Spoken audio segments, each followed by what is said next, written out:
Mark and Sarah lived in a small suburb of Los Angeles. They had been married for 7 years, and their life consisted of the typical routine. Mark worked in an IT company, and Sarah worked as a nurse at a clinic.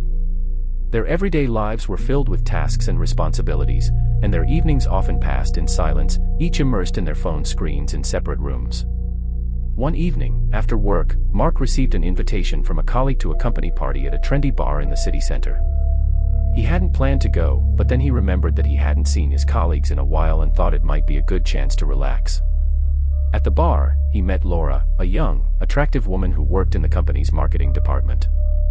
They quickly hit it off, and Mark was struck by her openness and liveliness. They had a few cocktails, laughed, and flirted. She suggested they go to her place to continue the evening. Although Mark's mind was filled with conflicting thoughts, he couldn't bring himself to say no. That night, after an intimate encounter, he returned home. Sarah was already asleep, and Mark felt guilty, but he still didn't know how to handle the emotions Laura had stirred in him. The next morning, he tried to act like nothing had happened, but his conscience wouldn't let him rest. Sarah, on the other hand, started to notice changes in her husband's behavior. He had become distant, was sleeping poorly, and didn't want to talk.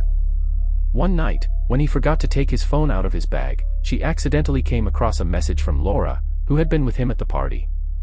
"Mark, did you cheat on me?" Sarah asked when he returned home from work. Her voice was calm, but there was an indescribable pain in it. Mark felt his heart race. He had many excuses, but none of them could justify what he had done.